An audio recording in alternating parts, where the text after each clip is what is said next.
नमस्कार दोस्तों, LS classes में आपका स्वागत है। आप लोग सभी लोग आ जाएं भाई। लोग एनसीईआरटी बेस्ड एडुटेरिया सीरीज कर रहे थे, जिसमें से मैं आपको ये लेक्चर टेस्ट नंबर ये 4 है। टेस्ट नंबर 4 में आपको ऑलरेडी 50 क्वेश्चन करा चुका हूँ। आज आगे नेक्स्ट क्वेश्चन हम लोग 50 क्वेश्चन करेंगे, ठीक है।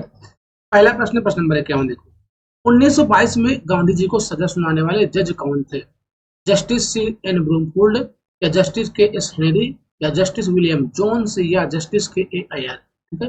1922 में आपको ये बताना है गांधी जी को सजाने जज कौन थे। तो ऑप्शन नंबर इसका ए हो जाएगा सही, तो जस्टिस सी एन ब्रूमफील्ड, ठीक है। असहयोग आंदोलन के दौरान हजारों भारतीयों को जेल में डाल दिया गया। स्वयं गांधी जी को भी मार्च 1922 में राजद्रोह के आरोप में गिरफ्तार कर लिया गया था।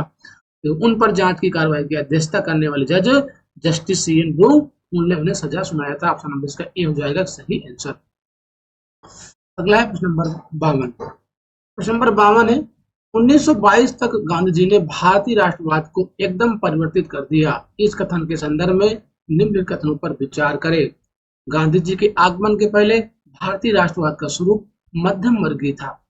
महात्मा गांधी आम जन की तरह वेशभूषा धारण करते थे, जिसके कारण राष्ट्रवाद का स्वरूप व्यापक हुआ। पारंपरिक जाति व्यवस्था में प्रचलित मानसिक श्रम और शारीरिक श्रम की दीवार को तोड़ने में गांधी जी ने महत्वपूर्ण भूमिका निभाई है। प्रश्न नंबर 52। प्रश्न नंबर 52 में आपको बताना है असत्य कथन का चयन करें। इनमें से कौन सा हो जाएगा सत्य कथन? तो ये तीनों ही बातें सत्य है, इसमें कोई भी असत्य नहीं है। ऑप्शन नंबर इसका डी हो जाएगा सही आंसर।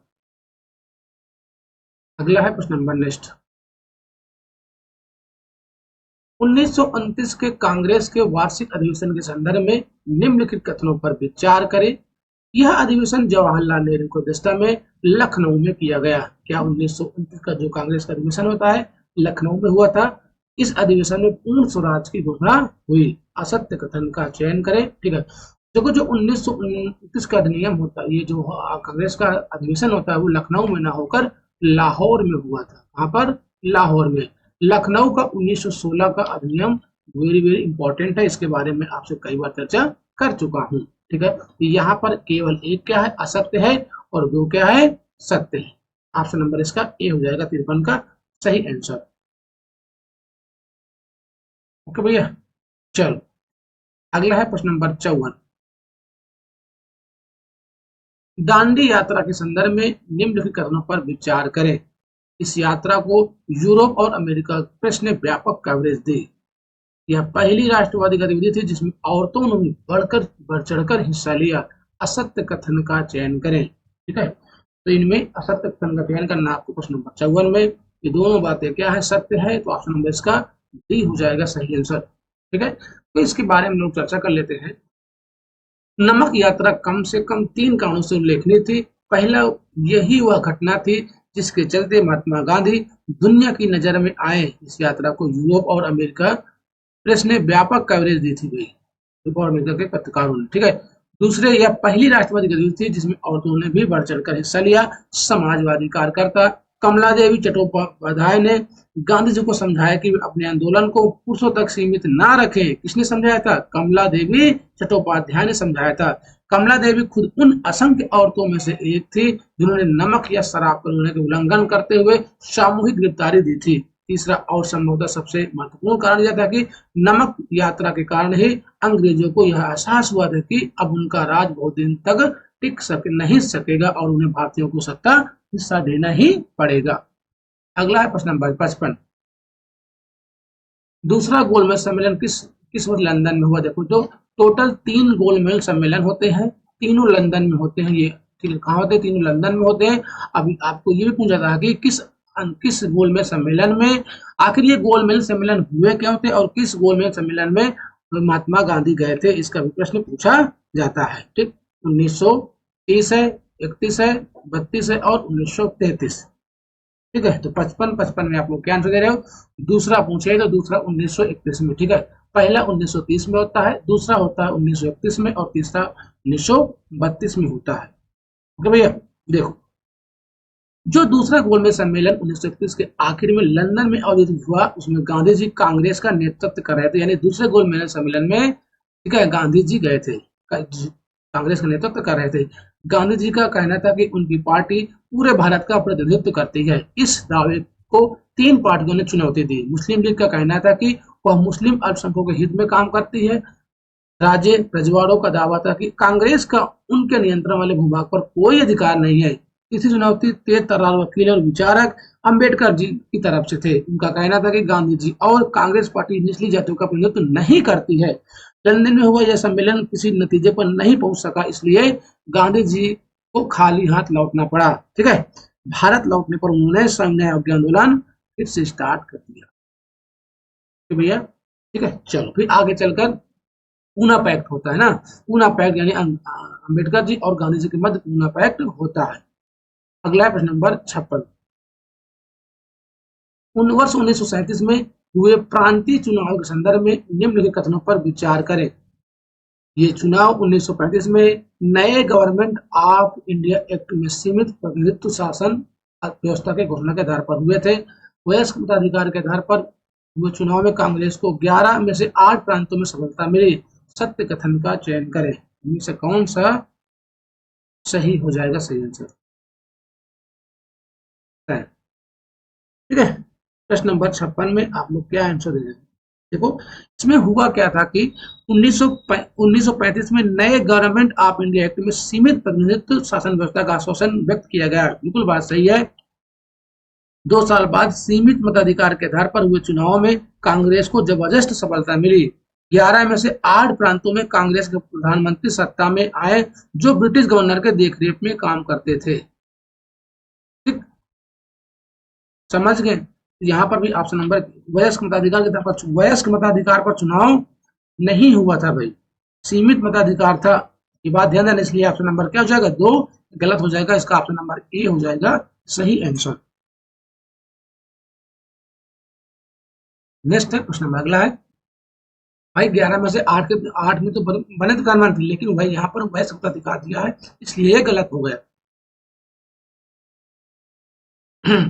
सॉरी, चलो नेक्स्ट क्वेश्चन देखते हैं हम लोग। अगला है प्रश्न नंबर 57। प्रश्न नंबर 57 है, क्रिप्स मिशन के संबंध में निम्नलिखित कथनों पर विचार करें। 1942 में चर्चिल ने भारत को युद्ध में शामिल करने के लिए अपने एक मंत्री सर स्टीफर्ड क्रिप्स को भारत भेजा। कांग्रेस की मांग थी कि वायसराय को सबसे पहले अपनी कार्यकारी परिषद में किसी भारतीय को एक रक्षा सदस्य के रूप में नियुक्त करना चाहिए। सत्य कथन का चयन करें। प्रश्न नंबर 57, आपको सत्य कथन बताना, इनमें से कौन सा हो जाएगा सही आंसर? ठीक है, तो 57 को जाएगा केवल 2, इसका सत्य है, 1 गलत है। ठीक है, चलो इसके बारे में लोग देखते हैं। देखो ध्यान पूर्वक इसको खाली आपको सुनना है, क्या सुनना है? खाली आपको सुनना भी है। विश्व युद्ध प्रारंभ होते ही ब्रिटेन ने स्थानीय नेताओं तथा जनता के समर्थन के बिना भारत को शामिल कर लिया था।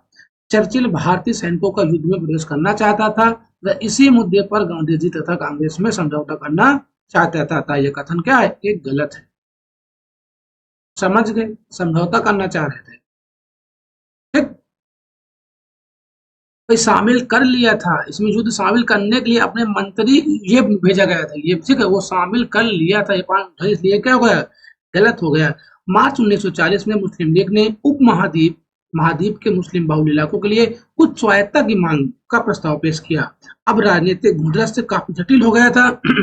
अब यह संघर्ष भारतीय बनाम ब्रिटिश नहीं रह गया, अब यह संघर्ष कांग्रेस, मुस्लिम लीग और ब्रिटिश शासन, 3 दुनियाओं के बीच संघर्ष था। इसी समय ब्रिटेन ने एक सर्वदलीय सरकार सत्ता में थी, जिसमें शामिल लेबर पार्टी के सदस्य भारतीय आकांक्षाओं के प्रति हमदर्दी का रवैया रखते थे, जो लेबर पार्टी के लोग थे वहां पर। ठीक है, लेकिन सरकार के मुखिया प्रधानमंत्री विंस्टन चर्चिल कट्टर साम्राज्यवादी थे। जो विंस्टन चर्चिल थे वो क्या थे? कट्टर साम्राज्यवादी थे।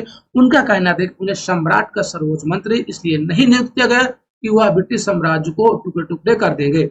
1942 के वसंत में चर्चिल ने गांधी जी को और कांग्रेस के साथ समझौते का रास्ता निकालने के लिए अपने एक मंत्री सर स्टीफर्ड क्रिप्स को भारत भेजा था। क्रिप्स के साथ वार्ता में कांग्रेस ने इस बात पर जोर दिया कि अगर धुरी शक्तियों से भारत की रक्षा के लिए ब्रिटिश शासन का कांग्रेस समर्थन करना चाहता है, तो वायसराय को सबसे पहले अपनी कार्यकारी परिषद में किसी भारतीय को रक्षा सदस्य के रूप में नियुक्त करना चाहिए। इसी बात पर वार्ता टूट गई थी, ये वार्ता। ठीक है, चलो इसमें केवल बी हो जाएगा सही आंसर।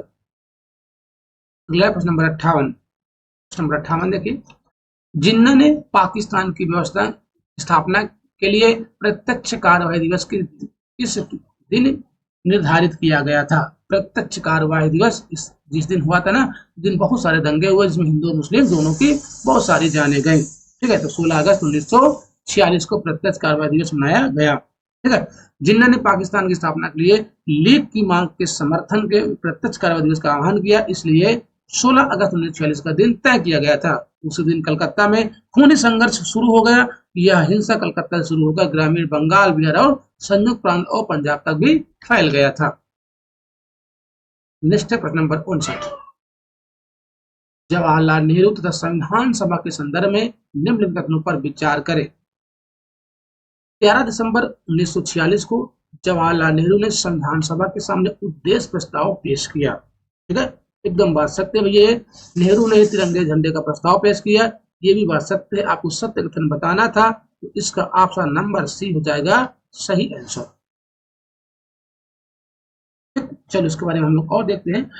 देखो, संविधान सभा में 300 सदस्य थे, है ना, इनमें से 6 सदस्यों की भूमिका महत्वपूर्ण थी। ठीक, चलो इन 6 में 3 जवाहरलाल नेहरू, वल्लभ भाई पटेल, राजेंद्र प्रसाद कांग्रेस के सदस्य थे। एक निर्णायक प्रस्तावक उद्देश्य प्रस्ताव को नेहरू ने पेश किया था। उन्होंने यह प्रस्ताव भी पेश किया था कि भारत का राष्ट्रीय ध्वज केसरिया, सफेद और गहरे हरे रंग के 3 बराबर चौड़ाई वाले पट्टियों का तिरंगा झंडा होगा, जिसके बीच में गहरे नीले रंग का चक्र होगा। ठीक है, चलो अगला है प्रश्न नंबर।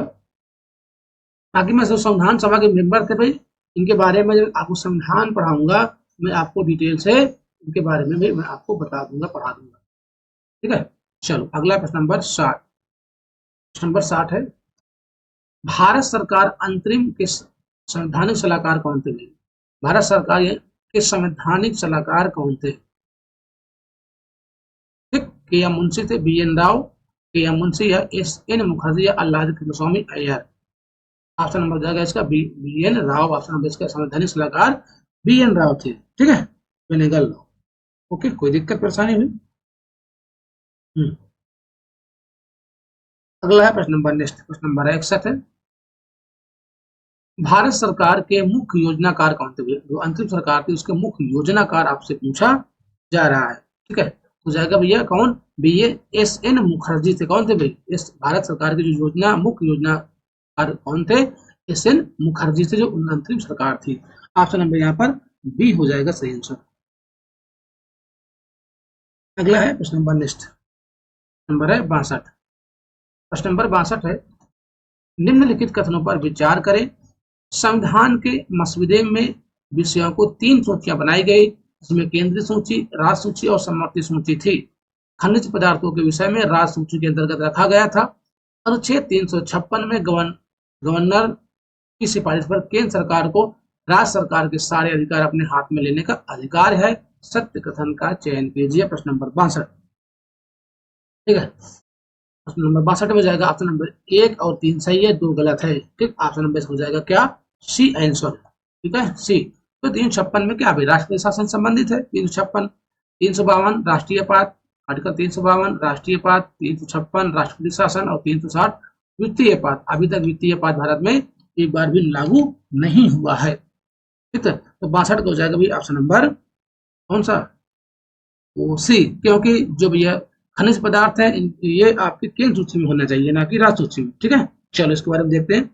संविधान के मसौदे में विषयों की 3 सूचियां बनाई गई थी, केंद्रीय सूची, राज्य सूची और समवर्ती सूची। पहली सूची के विषय केवल केंद्र सरकार के अधीन होने थे, जबकि दूसरी सूची के विषय केवल राज्य सरकार के अंतर्गत आते थे। ठीक है, तीसरी सूची के विषय केंद्र और राज्य दोनों का साझा जिम्मेदारी थी, परंतु अन्य संघों की तुलना में बहुत विषयों को केवल केंद्रीय नियंत्रण में ही रखा गया था।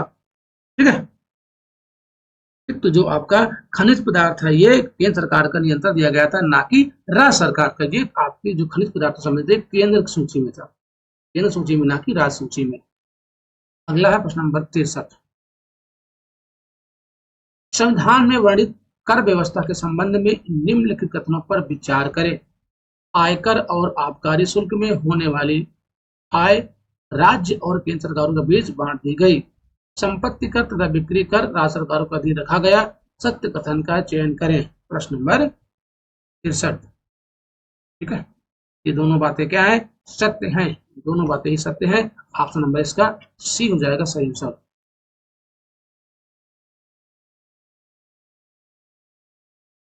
अगला प्रश्न नंबर 64। निम्नलिखित कथनों पर विचार करें। अंबेडकर शक्तियों का केंद्र तथा प्रांतों में बराबर विभाजन करना चाहते थे। ज्यादातर राष्ट्रवादी शक्तिशाली तथा एकल केंद्र के पक्ष में थे। सत्य कथन का चयन कर कीजिए, ए, बी, सी या डी। प्रश्न नंबर 64। ठीक है, 64 को जाएगा ऑप्शन नंबर बी, केवल 2 इसका सही है, एक गलत है। ठीक, इसके बारे में हम देते हैं। देखो, प्रांतों के लिए अधिक शक्तियों की मांग से सभा में तीखी प्रतिक्रिया आने लगी। शक्तिशाली केंद्र की जरूरत को असंख्य अवसरों पर रेखांकित किया जा चुका था। अंबेडकर ने घोषणा की थी कि वह एक शक्तिशाली और एकीकृत केंद्र चाहते हैं भाई, ना कि राज्य चाहते हैं। ठीक है, वो एकीकृत यानी शक्तिशाली केंद्र होना चाहिए। अब इसमें यह दिया गया कि यानी कि केंद्र और प्रांतों को बराबर विभाजन चाहते थे, नहीं, ये बात गलत हो जाए गई। अगला प्रश्न नंबर 65। अंतरिम सरकार की आखिरी बैठक किस दिन हुई थी? अंतरिम सरकार की आखिरी बैठक आपसे पूछा जा रहा किस दिन हुई थी? ठीक है, 16 जुलाई 1947 को या 22 जुलाई को या 4 अगस्त 1947 या 11 अगस्त 1947। ठीक, तो 16 जुलाई 1947 को अंतरिम सरकार की आखिरी बैठक हुई। यह अंतिम सरकार अंग्रेजों की बनाई हुई थी। इसकी सबसे महत्वपूर्ण उपलब्धि संविधान सभा का प्रारंभिक संचालन था। ऑप्शन नंबर इसका हो जाएगा ए आंसर। नेक्स्ट है प्रश्न नंबर 66। निम्नलिखित कथनों पर विचार करें। बाल गंगाधर तिलक, विपिन चंद्रपाल और लाला लाजपत राय होम रूल आंदोलन के बाद राष्ट्रीय पटल पर उभर कर आए। इन्होंने खुलकर उदारवादियों का विरोध किया। सत्य कथन का चयन कीजिए। ठीक है, तो यहाँ पर सत्य कथन जो हो जाएगा 66 का ऑप्शन नंबर बी, केवल 2 सही है। इन्होंने खुलकर राष्ट्रवादियों का उदारवादियों का विरोध किया ना। उदारवादी एक थे भाई उग्रवादी, एक थे उदारवादी। उदारवादी क्या है? ठीक है, वो अंग्रेजों से भैया जो अपना देश चाहते थे, वो प्रार्थना याचना के अंतर्गत ही चाहते थे। ठीक है, वो खुलकर विरोध अंग्रेजों का नहीं करते थे, इसलिए उनको उदारवादी कहा गया। समझ गए? चलिए हम लोग देखते हैं इसके बारे में। देखो, सन 1905 से 7 के स्वदेशी आंदोलन के माध्यम से इसने व्यापक रूप से मध्य वर्गों के बीच अपनी अपील का विस्तार कर लिया था। इस आंदोलन ने कुछ प्रमुख नेताओं को जन्म दिया, जिनमें महाराष्ट्र के बाल गंगाधर तिलक है, बंगाल के विपिन चंद्र पाल और पंजाब के लाला लजपत राय। इन्हें बाल लाल पाल कहते हैं ना, ये तीनों लाल बाल पाल के रूप में जाने जाते थे। इन तीनों का यह जोड़ उनके संघर्ष के अखिल भारतीय चरित्र की सूचना देता था, क्योंकि तीनों के मूल निवास क्षेत्र एक दूसरे से बहुत दूर थे। इन नेताओं ने जहां औपनिवेशिक शासन के प्रति लड़ाकू विरोध का समर्थन किया था, इन तीनों ने भी। ओके, चलो, ये स्वदेशी आंदोलन के बाद में आए थे, ना कि होम रूल आंदोलन जो 1916 में होता है ना। एनी बेसेंट और बाल गंगाधर तिलक संबंधित है, इनका अलग अलग क्षेत्र भी था होम रूल आंदोलन का। अगला प्रश्न नंबर 67। उदारवादियों के संबंध में निम्नलिखित कथनों पर विचार करें। उदारवादियों के संबंध में आपको विचार करना है। ये क्रमिक व लगातार प्रयास करते रहने के विचार का हिमायती थे। मोहम्मद अली जिन्ना एक उदारवादी नेता थे। सत्य कथन का चयन कीजिए। सत्य कथन का चयन कीजिए। प्रश्न नंबर 67। ठीक है, ये दोनों बातें क्या है? सत्य है। जो उदारवादी लोग थे ना, ये क्रमिक व लगातार प्रयास करते रहने के विचार का हिमायती थे। उदारवादी जो उग्रवादी थे, वो हिंसक कार्य से अंग्रेजों को यहाँ से खदेड़ना चाहते थे कोई, है ना। चलो, अगला प्रश्न नंबर 68। कैबिनेट मिशन के संदर्भ में निम्नलिखित कथनों पर विचार करें। कैबिनेट मिशन ने ऐसी संघीय व्यवस्था का प्रस्ताव रखा जिसमें भारत के भीतर विभिन्न प्रांतों को सीमित स्वायत्तता दी जा सकती थी। कांग्रेस तथा मुस्लिम लीग दोनों ने इसे अस्वीकार कर दिया। प्रश्न नंबर 68। ठीक है, आपको सत्य कथन का चयन करना है, ए, बी, सी या डी। इसका ऑप्शन नंबर हो जाएगा सी, दोनों बातें इसकी सत्य दी गई हैं। ओके, अगला है प्रश्न नंबर नेक्स्ट। प्रश्न नंबर 69। ट्रेल ऑफ टीयर्स का संबंध निम्न में से किस घटना से है? ट्रेल ऑफ टीयर्स फ्रांस के निम्न वर्ग का अत्याचार से, या रूस में श्रमिक पर गोलीबारी से, या अमेरिकी मूल निवासियों के जबरन विस्थापन से, या अफ्रीकी लोगों को गुलाम बनाकर पश्चिमी देश भेजने से। ठीक है, जो आपका ट्रेल ऑफ टीयर्स का संबंध है ये अमेरिकी मूल निवासियों को जबरन विस्थापन से। ऑप्शन नंबर इसका सी हो जाएगा सही आंसर। अगला है प्रश्न नंबर नेक्स्ट, प्रश्न नंबर 70। 18वीं सदी के यूरोप के संदर्भ में निम्नलिखित कथनों पर विचार करें। पश्चिमी यूरोप के लोग सभ्य मनुष्य की पहचान साक्षरता, संगठित धर्म और शहरीपन के आधार पर ही करते थे। ब्रिटिश दर्शनशास्त्री ज्या जैक रूसो सभ्यता के इस मापदंड को विकृत मानते थे। सत्य कथन का चयन कीजिए, ए, बी, सी या तो डी। ठीक है, तो 70 का हो जाएगा ऑप्शन नंबर ए। केवल इसका एक सही है, दो गलत है। क्यों गलत है इसके बारे में लोग देखते हैं इसकी व्याख्या। 18वीं सदी में पश्चिमी यूरोप के लोग सभ्य मनुष्य की पहचान साक्षरता, संगठित धर्म और शहरीपन के आधार पर ही करते थे। उन्हें अमेरिका के मूल निवासी असभ्य प्रतीत हुए। अमेरिका के मूल निवासी असभ्य प्रतीत हुआ। फ्रांसीसी दर्शनशास्त्री ज्या जैक रूसो जैसे कुछ यूरोपियों के लिए ऐसे लोग तारीफ के काबिल थे क्योंकि वे सभ्यता के विरोधियों से अछूते थे, ना कि मानते थे। समझ गए, इसलिए दो क्या है, गलत हो जाएगा। नेक्स्ट है प्रश्न नंबर अगला, प्रश्न नंबर है 71। ब्रिटेन ने संयुक्त राज्य अमेरिका को एक स्वतंत्र देश के रूप में मान्यता किस वर्ष दी? 1768 में, 81 में, या 83 में, या 1785 में? ठीक है, 1781 में ब्रिटेन ने संयुक्त राज्य अमेरिका को एक स्वतंत्र देश के रूप में मान्यता दी। अपनी मुक्ति के लिए अमेरिका के 13 बस्तियों ने ब्रिटेन के खिलाफ युद्ध किया। ठीक है, तो ऑप्शन नंबर हो जाएगा 1781। ऑप्शन नंबर इसका बी हो जाएगा सही आंसर। नेक्स्ट है प्रश्न नंबर 72। संयुक्त राज्य अमेरिका में दास प्रथा के संबंध में निम्नलिखित कथनों पर विचार करें। दक्षिणी राज्यों ने दास प्रथा का विरोध किया क्योंकि उनका अर्थतंत्र दासों पर नहीं टिका हुआ था। अच्छा, दास प्रथा समाप्त करने के मुद्दे पर उत्तरी तथा दक्षिणी राज्यों में गृह युद्ध प्रारंभ हुआ। सत्य कथन का चयन कीजिए। ठीक है, ऑप्शन नंबर इसका हो जाएगा भाई बी आंसर। केवल 2 सही है, एक इसका गलत है। ऑप्शन नंबर इसका 2 हो जाएगा, यानी कि बी इसका सही आंसर है। ठीक है, इसके हम लोग व्याख्या देखते हैं। संयुक्त राज्य अमेरिका के उत्तरी राज्यों ने जहां अर्थतंत्र बागानों में, ना कि दक्षिणी राज्यों ने, ठीक है, उत्तरी राज्यों में जहां अर्थतंत्र बागानों पर दास प्रथा को टिका हुआ नहीं था। ठीक है, यानी कि इसलिए दास प्रथा पर टिका हुआ नहीं था। दास प्रथा को खत्म करने के पक्ष में दलीलें दी किसने? दक्षिणी राज्यों ने, उत्तरी राज्यों ने। यहाँ पर उत्तरी राज्य है, इसलिए यह गलत हो गया।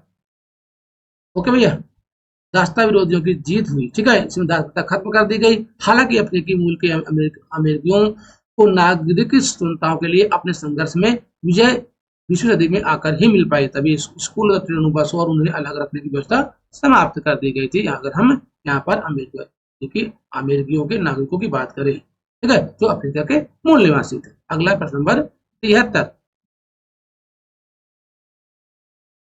मेंटिसो का विद्रोह किस देश में हुआ? मेंटिसो का विद्रोह संयुक्त राज्य अमेरिका में, ब्राजील, कनाडा या वेनेजुएला? ठीक है, तो कनाडा हो जाएगा इसका सही आंसर। क्वेश्चन नंबर इसका सी हो जाएगा। ठीक है, 1869 1869 1885 के मध्य ये विद्रोह होता है। ठीक, अगला है प्रश्न नंबर 74। अमेरिकी मूल निवासियों के लिए किए गए संवैधानिक प्रावधानों के बारे में निम्नलिखित कथनों पर विचार करें। 1934 का इंडियन रीऑर्गेनाइजेशन एक्ट, जिसके द्वारा रिजर्वेशन में मूल निवासियों को जमीन खरीदने और ऋण लेने का अधिकार हासिल हुआ। 1954 में अनेक मूल निवासियों ने अपने द्वारा तैयार किए गए डिक्लेरेशन ऑफ इंडियन राइट्स में इस शर्त के साथ संयुक्त राज्य अमेरिका की नागरिकता स्वीकार की कि उनके रिजर्वेशन वापस नहीं लिए जाएंगे और उनकी परंपराओं को दखलंदाजी भी नहीं किया जाएगी। सत्य कथन का आपको चयन करना है, इनमें से क्या हो जाएगा सही आंसर प्रश्न नंबर 74 में। ठीक है, 74 में ये दोनों बातें क्या है, सत्य है। ऑप्शन नंबर इसका मतलब सी हो जाएगा सही आंसर। प्रश्न नंबर नेक्स्ट है, प्रश्न नंबर है 75। ऑस्ट्रेलियाई बस्तियों के स्वशासन का अधिकार किस वर्ष मिला? ठीक है, तो 1850 में मिला था। ऑस्ट्रेलियाई बस्तियों को स्वशासन का अधिकार 1850 ईस्वी में मिला था। अगला प्रश्न नंबर नेक्स्ट, ब्रिटिश सरकार हमेशा से ऑस्ट्रेलिया की जमीन को टेरा न्यूलियस कहती आई थी। टेरा न्यूलियस का अर्थ क्या है? टेरा न्यूलियस का अर्थ जो किसी की नहीं, सबकी भूमि, अपराधियों की भूमि या निर्वासितों की भूमि। तो टेरा न्यूलियस का अर्थ होता है जो किसी की नहीं। ऑप्शन नंबर इसका ए हो जाएगा सही आंसर। अगला प्रश्न नंबर नेक्स्ट,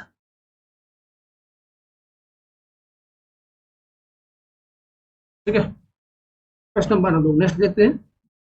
पहला अफीम युद्ध किस वर्ष प्रारंभ हुआ? पहला अफीम युद्ध किस वर्ष प्रारंभ हुआ? तो 1839 में भी, 1839 से लेकर 1842 तक, 42 तक, ठीक है, 1839 हो जाएगा इसका सही आंसर।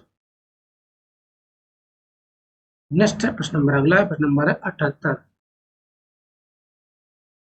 चीन की साम्यवादी पार्टी की स्थापना के संदर्भ में निम्नलिखित कथनों पर विचार करें।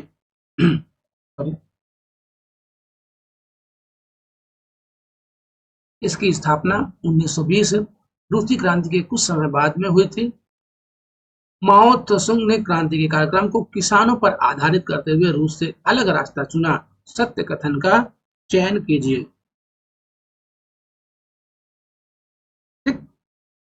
तो हो जाएगा इसका ऑप्शन नंबर केवल 2 सही, यानी कि ऑप्शन नंबर इसका बी हो जाएगा सही आंसर, प्रश्न नंबर 78 का। देखो, चीन की साम्यवादी पार्टी की स्थापना 1921 में हुई थी, ना 1920 में, 1921 में हुई थी, इसलिए ऑप्शन ये क्या हो जाएगा, गलत हो जाएगा। नेक्स्ट है प्रश्न नंबर अगला है,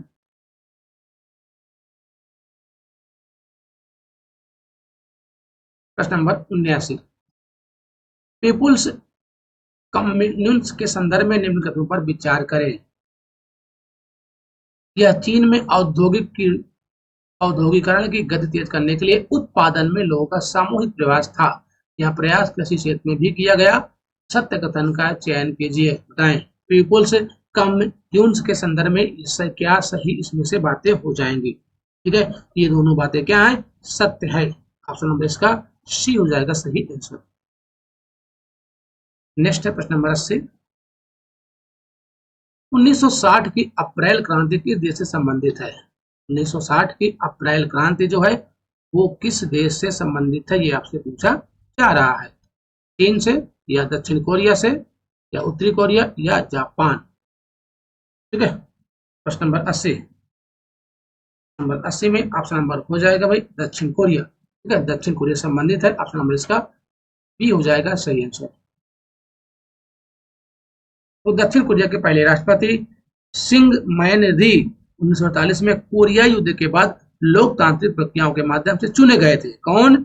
सिंग मैन, ध्यान देना भाई, सिंग मैन री, सिंग मैन री, ठीक, कब? 1948 ईस्वी में। अगला है प्रश्न नंबर नेक्स्ट है प्रश्न नंबर 81। अखिल भारतीय अभियान हमारा संविधान हमारा सम्मान का उद्घाटन किसने किया? अखिल भारतीय अभियान हमारा संविधान हमारा सम्मान का उद्घाटन किसने? तो जगदीप धनखड़। ऑप्शन नंबर इसका बी हो जाएगा सॉरी ए हो जाएगा आंसर। अब ये बताओ जगदीप धनखड़ है कौन भारत के? ठीक है, कौन है? उपराष्ट्रपति जगदीप धनखड़ ने भारत गणराज्य के 75वें वर्ष के उपलक्ष्य में अखिल भारतीय अभियान हमारा संविधान हमारा सम्मान को उद्घाटन किया। 1 साल तक चलने वाले इस अभियान की शुरुआत डॉक्टर हिल्ड ने अम्बेडकर इंटरनेशनल सेंटर से की। ठीक है, यह अभियान कानून एवं न्याय मंत्रालय के न्याय विभाग द्वारा चलाया जा रहा है। इसके साथ ही कानूनी सलाह के लिए एक एकीकृत कानूनी इंटरफेस प्रदान करने के लिए न्याय सेतु भी लॉन्च किया गया। क्या? न्याय सेतु भी लॉन्च किया गया, न्याय सेतु। नेक्स्ट है प्रश्न नंबर 82। अयोध्या राम मंदिर की विशेषताओं के संदर्भ में निम्नलिखित में से कौन से कथन सही है? इसका निर्माण वास्तुकला की नागर शैली में किया गया है। बंसी पहाड़पुर गुलाबी बलुआ पत्थर का उपयोग जड़ाई कार्य के लिए किया जाता है। निर्माण में लोहे का उपयोग नहीं किया गया है। मंदिरों में कुल 5 मंडप हैं।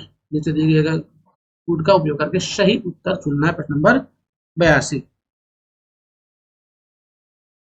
ठीक है, इसको जाएगा 1, 3 और 4 इसका सही है, 2 इसका गलत है। 1, 3, 4 है किसी में, 1, 3, 4 है। ऑप्शन नंबर इसका सी हो जाएगा 82 का सही आंसर।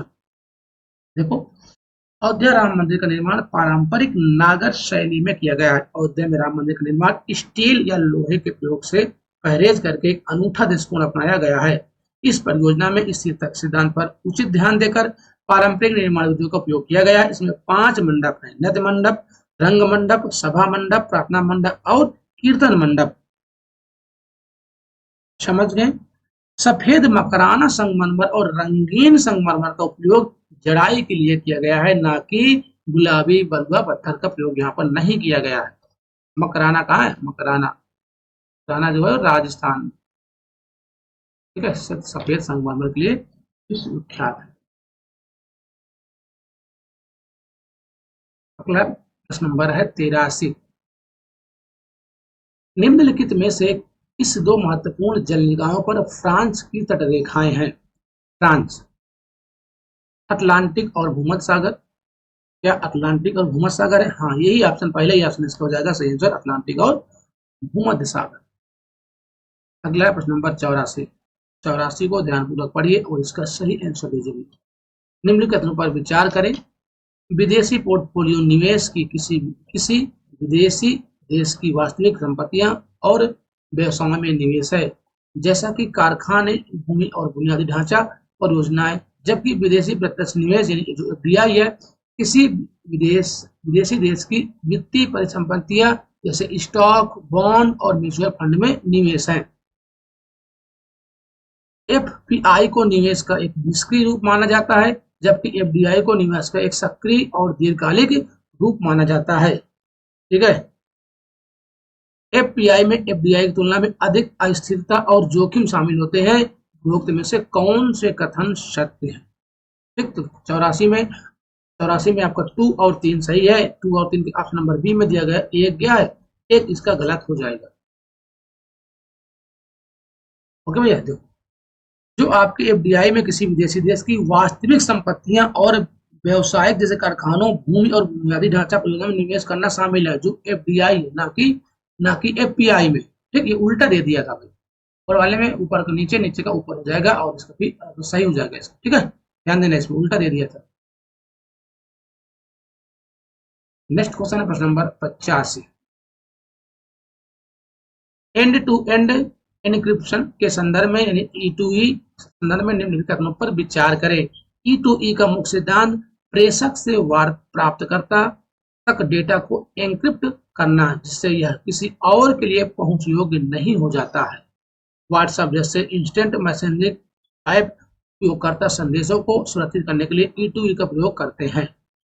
उपयोगकर्ताओं के लिए E2E इनक्रिप्शन का प्राथमिक लाभ तेज डाटा ट्रांसमिशन गति है।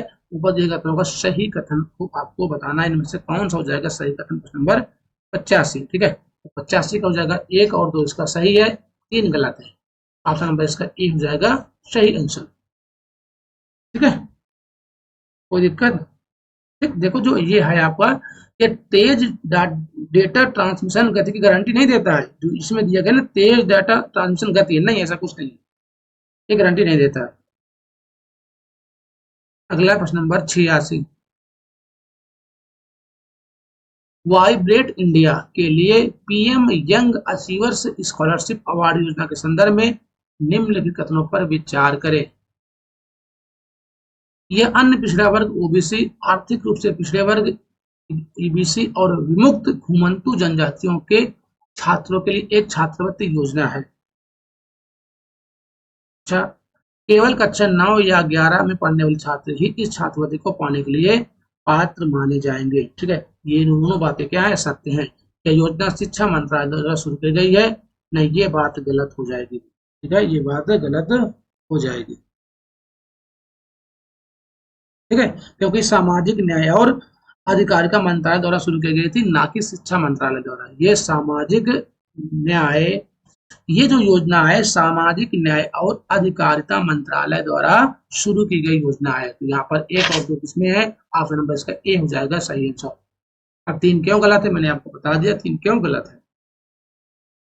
नंबर 86 का। अगला है प्रश्न नंबर 87। प्रधानमंत्री सूर्योदय योजना निम्नलिखित में से किससे संबंधित है। प्रधानमंत्री सूर्योदय योजना आपसे पूछा जा रहा है, ठीक है। तो छत पर लगे सौर पैनलों से, छत पर लगे सौर पैनलों से ऑप्शन नंबर इसका डी हो जाएगा करेक्ट आंसर। नंबर 88 है, बैडमिंटन में हाल ही में इंडिया ओपन 2024 महिला एकल का खिताब किसने जीता। इंडिया ओपन 2024 महिला एकल का खिताब किनके द्वारा, ताई तिजू इंग के द्वारा। ऑप्शन नंबर इसका ए हो जाएगा करेक्ट आंसर। नेक्स्ट है प्रश्न नंबर 89। केंद्रीय मंत्रिमंडल ने हाल ही में सूचना प्रौद्योगिकी क्षेत्र में सहयोग के लिए किस देश के साथ समझौता ज्ञापन मंजूरी दी है। किसके लिए, सूचना प्रौद्योगिकी के लिए। प्रश्न नंबर 89 हो जाएगा ऑप्शन नंबर ए ओमान के साथ, ओमान। अगला नंबर 90। निम्नलिखित में से किसे जननायक के नाम से जाना जाता है। जननायक के नाम से किसे जाना जाता है। कर्पूरी ठाकुर को जननायक के नाम से जाना जाता है। कर्पूरी ठाकुर एक समाजवादी नेता और बिहार के 2 बार मुख्यमंत्री रहे हैं, 1970-71 में और 77 से 79 तक, है ना। उन्हें गरीबों और हाशिए पर मौजूद लोगों के हितों के लिए लड़ने के लिए याद किया जाता है, जिससे उन्हें जननायक यानी कि लोगों का नेता की उपाधि मिली।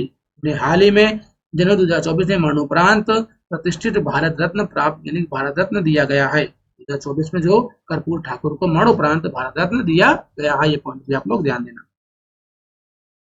प्रश्न नंबर 91 है, भारत रत्न पुरस्कार के संदर्भ में निम्नलिखित कथनों पर विचार करें। यह मानव प्रवास के किसी भी क्षेत्र में असाधारण सेवा के लिए व्यक्तियों को स्वीकार करता है। यह देश का सर्वोच्च नागरिक पुरस्कार है। पुरस्कार में 5 लाख रुपए का आर्थिक अनुदान दिया जाता है। संविधान के अनुच्छेद 58 के अनुसार पुरस्कार का उपयोग प्राप्तकर्ता के नाम के उपसर्ग या प्रत्यय के रूप में नहीं किया जा सकता है। उपयुक्त दिए गए कथनों का सही कथन बताएं। इसके बारे में आपको सब पढ़ा चुका हूँ, है ना। इन पुरस्कारों के बारे में आपको पढ़ा चुका हूँ, ठीक है। बताएं। ठीक, देखो इसमें कोई मुआवजा शामिल नहीं है भाई, इसमें कोई मुआवजा शामिल नहीं है, तो इसका 3 का गलत हो जाएगा। 1, 2 और 4 सही है, 1, 2, 4 है, 1, 2, 4 ऑप्शन नंबर इसका सी हो जाएगा सही आंसर। ठीक, भारत रत्न उन व्यक्तियों को मान्यता देता है जिन्होंने किसी भी क्षेत्र में असाधारण योगदान दिया हो, चाहे उनका पेशा या पृष्ठभूमि कुछ भी हो। यह भारत का सर्वोच्च नागरिक पुरस्कार है ना, मैंने बताया था भारत रत्न भी, ठीक, पद्म विभूषण, पद्म भूषण, फिर पद्म श्री। दूसरे नंबर पर कौन है, पद्म विभूषण, फिर पद्म भूषण, फिर पद्म श्री, जो नागरिक सम्मान है देश के सबसे बड़े, ठीक है।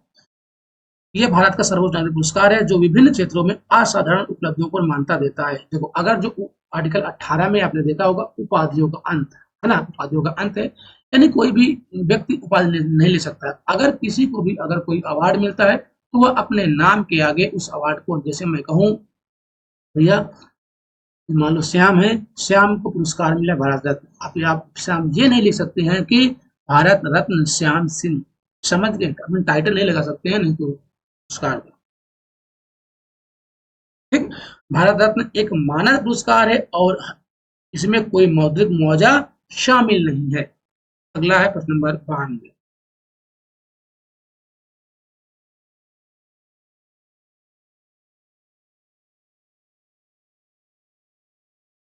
जल जीवन मिशन के संदर्भ में निम्नलिखित कथनों पर विचार करें। जल जीवन मिशन के संदर्भ में आपको विचार करना है। इसका प्राथमिक लक्ष्य भारत के प्रत्येक ग्रामीण परिवार को व्यक्तिगत घरेलू नल कनेक्शन के माध्यम से सुरक्षित और पर्याप्त पेयजल उपलब्ध कराना है। ठीक है, एकदम बात इसकी सत्य है।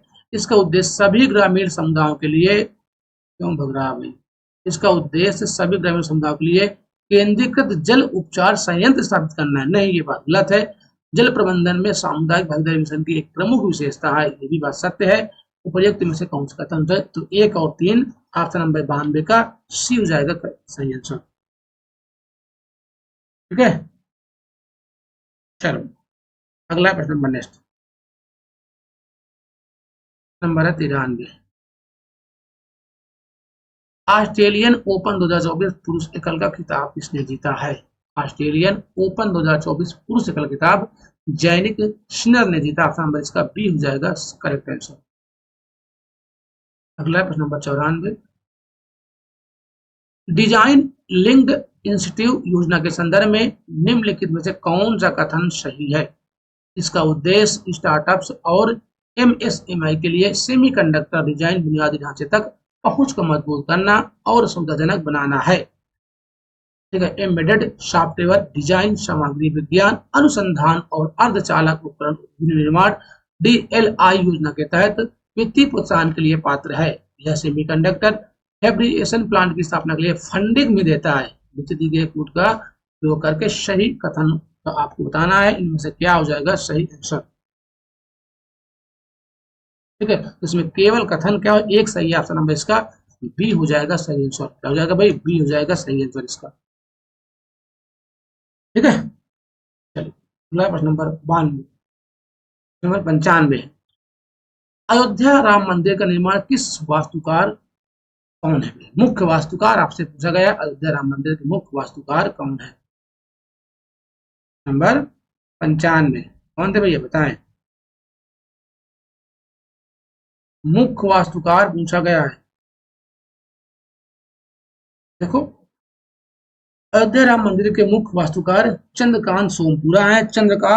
चंद्रकांत एक ऐसे परिवार से आते हैं जो पहले से ही वर्षों से इस मंदिर निर्माण कार्य में लगा हुआ है। उनके द्वारा डिजाइन किए गए उल्लेखनीय मंदिरों में गुजरात में सोमनाथ मंदिर, मुंबई में स्वामीनारायण मंदिर, गुजरात के अक्षरधाम मंदिर और परिसर में कोलकाता में बिड़ला मंदिर शामिल है। तो यहाँ हो जाएगा ऑप्शन नंबर बी।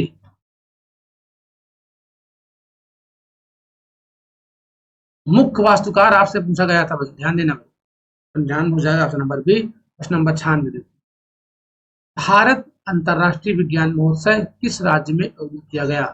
अंतर्राष्ट्रीय विज्ञान महोत्सव, भारत अंतर्राष्ट्रीय विज्ञान महोत्सव कहाँ? हरियाणा में। ऑप्शन नंबर इसका डी हो जाएगा सही आंसर। ठीक है, भारत अंतर्राष्ट्रीय विज्ञान महोत्सव का आयोजन 17 से 20 जनवरी के बीच 2024 में हरियाणा में किया गया था। इसका समापन राज्य के मुख्यमंत्री मनोहर लाल खट्टर की उपस्थिति में हुआ था। ठीक है, चलिए अगला है नंबर 97, संयुक्त राष्ट्र महासभा के 78वें सत्र के अध्यक्ष कौन है जो इस समय भारत के दौरे पर आए हैं? जो भारत के दौरे पर आए थे 78वें सत्र के अध्यक्ष आपसे पूछा जा रहा है, तो डेनिस फ्रांसिस। ऑप्शन नंबर इसका बी हो जाएगा सही आंसर। अगला प्रश्न नंबर 98, सीमा सुरक्षा बल के संदर्भ में निम्नलिखित कथनों पर विचार करें। सीमा सुरक्षा के संदर्भ में निम्नलिखित कथनों पर आपको विचार करना है, इनमें से क्या हो जाएगा सही आंसर। इसका एक कार्य आतंकवाद विरोधी अभियान चलाना है, बिल्कुल बात सही है।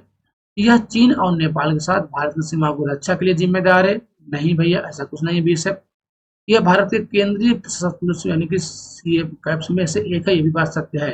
यानी कि 1 और 3 ऑप्शन नंबर इसका 98 का सी हो जाएगा सही आंसर। ठीक है, देखो बीएसएफ की विशेषता का क्षेत्र पाकिस्तान और बांग्लादेश के साथ भारत की सीमाओं को सुरक्षित करना है। पाकिस्तान और बांग्लादेश की यहाँ पर बात हो रही है, पाकिस्तान और बांग्लादेश, ठीक है, ना कि चीन और नेपाल के मध्य। कोई दिक्कत परेशानी? ठीक, जो एसएसबी है, देखो जो सशस्त्र सीमा बल है ना एसएसबी, ये नेपाल और भूटान सीमाओं की देखभाल करता है, नेपाल और भूटान। और जो चीन की अगर हम बात करें तो भाई आईटीबीपी भारत तिब्बत में से वो चीन के मामले में ये देखभाल करता है। अगला है प्रश्न नंबर नेक्स्ट,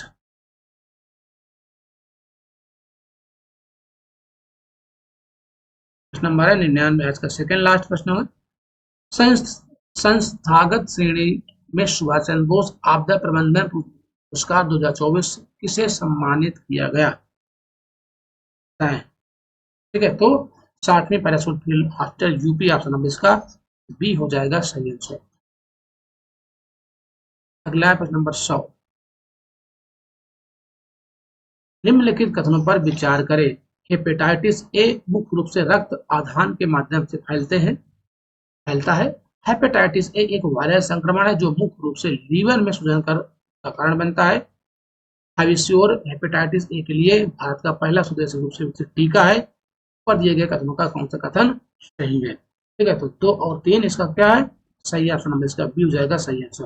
ठीक है, देखो हेपेटाइटिस ए के संक्रमण के मुख्य मार्ग दूषित भोजन और पानी, मल, मौखिक संपर्क और संक्रमित व्यक्ति के साथ निकट संपर्क है।